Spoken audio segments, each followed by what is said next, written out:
Hi, everybody. Welcome to week 11 of History of Rock and Roll. I'm Dr. Juliet Singler, and this week we're talking about the 70s again, in particular, Chapter 9, which deals with black pop, reggae, and the rise of disco. So, first of all, I'd like to remind you what you're doing this week. This week, you are focusing on a question I've designed for you about blaxploitation. So, read Chapter 9, listen to the samples, and then write me a short essay question on blaxploitation films and the music for that. Well, what we find happening in this era is that black pop music is crossing over to white audiences with artists like Sly and the Family Stone. What a classic. We'll listen to a little bit of them in as we go along. Motown artists like Marvin Gaye and Stevie Wonder are getting a little more serious. I think you remember that Marvin Gaye had to convince Berry Gordy to take a more serious tone with his song, What's Going On? And then we'll talk about those two artists in greater detail as we move on. Artists like Isaac Hayes and Curtis Mayfield were scoring hits with blaxploitation films like Shaft. Psychedelia was influencing artists like George Clinton and his band Parliament. Bob Marley was bringing reggae to the entire world, and then disco becomes a prominent force in pop music at that time. Hey, let's talk about Sly and the Family Stone. This is the first group that really created a great sensation with black pop music, crossing over into white audiences for several reasons. First of all, the music was just great. Really tight ensemble and very upbeat music. Also, their band was racially mixed and also gender mixed, so that made it attractive to both black and white audiences as well. They influenced generations of bands that followed. Some of the bands that followed them were people like the Ohio Players, Kool and the Gang, and my personal favorite, Earth, Wind, and Fire. Maybe you know a couple of these songs. I'm just going to sing highlights for you, and you can look these up on your own if you want to. But Dance to the Music. Dance to the music. Dance to the music from 1968. The neat thing about this is a little vocal a cappella section that you sometimes hear at the beginning, but definitely in the middle of the song, where it's almost reminiscent of the Beach Boys. Remember how the Beach Boys would take a break in the middle of a song and have just a vocal doo-wop section? So this one has that kind of vocal section, but it's not exactly doo-wop, it's more like funk vocal section.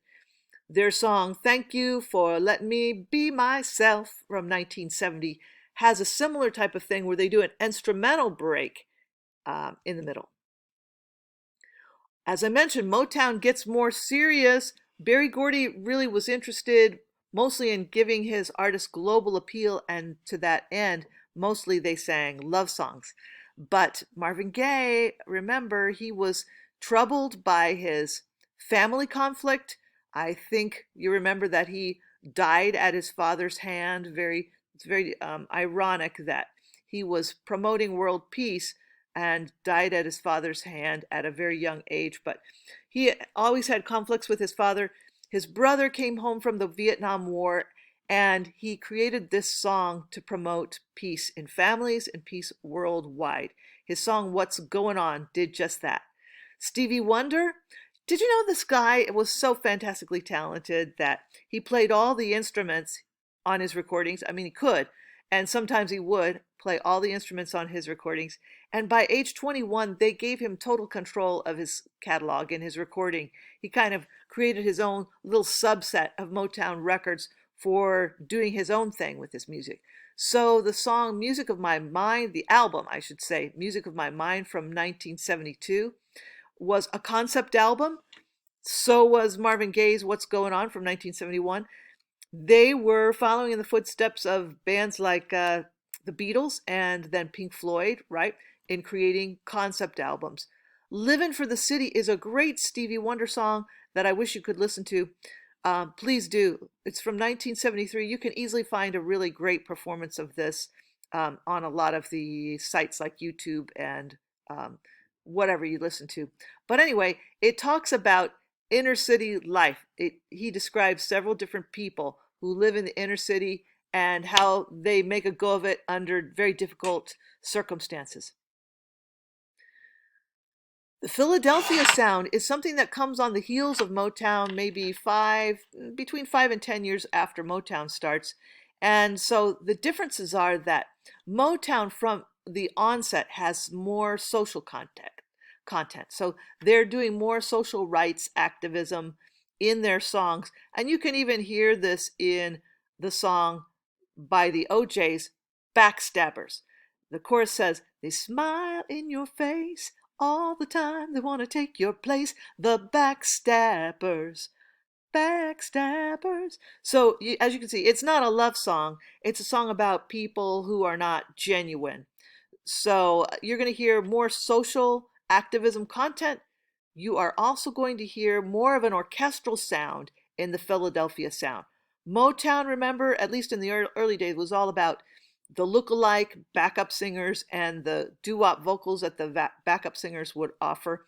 And the Philadelphia sound has more of this beautiful orchestral sound. Let's talk for a brief moment about blaxploitation films. That is your essay question this week. Well, there were a lot of good things about blaxploitation films. Um, the best thing about it was that finally Black people had a voice in film and cinema, uh, and it's television as well, but for this particular genre, movies. And they didn't before. If you would have seen a movie in previous centuries, in previous decades, the people in it would mostly be playing the parts of servants.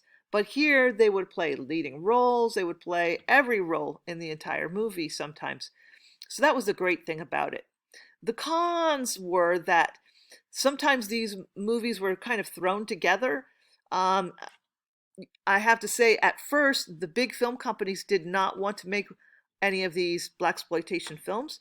They didn't think they would make enough money from them, but some independent funding came together, and different independent labels began to make films and show them around the country. And the crowds were so huge for these films that the larger film companies realized, yes, we can make money off of these. And so they started putting money behind them.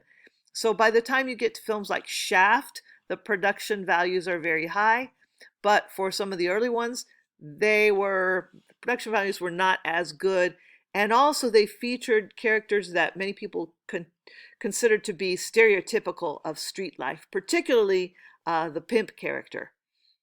Well, I have a brief video about blaxploitation films that I'm going to link you to in the lesson, and if you watch that, you'll learn a great deal. So I'm going to ask you to watch that independently of this video.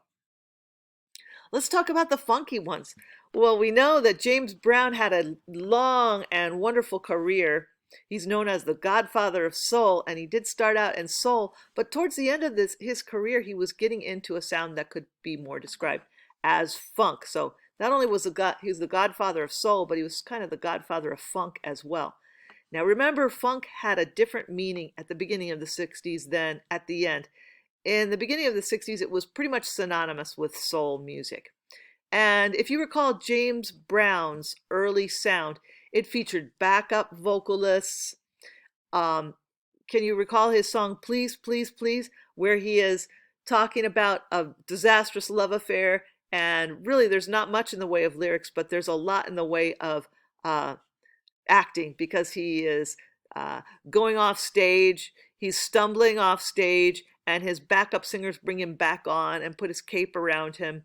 So that's very much his early style and kind of a soul style of his singing.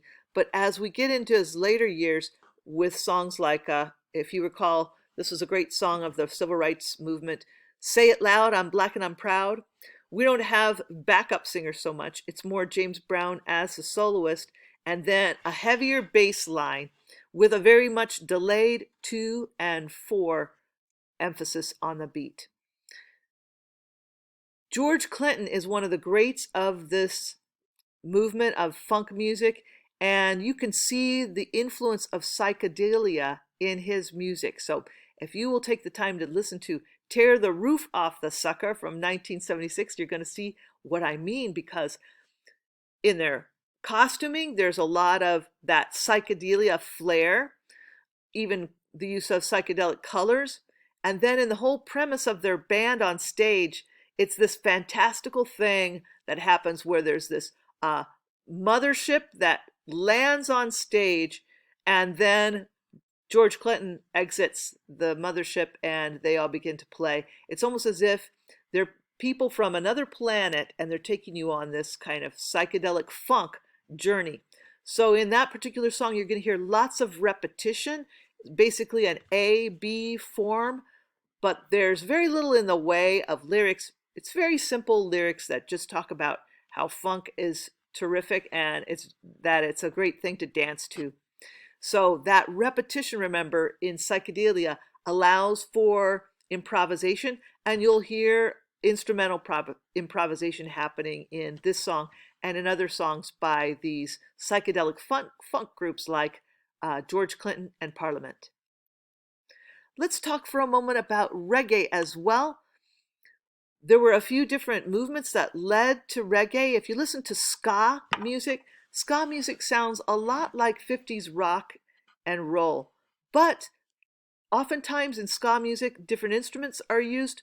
Remember, we're in Jamaica, we're on the islands. There's a lot of poverty there, and people are just grabbing whatever instruments they can and making ska, which is very close to 50s rock and roll.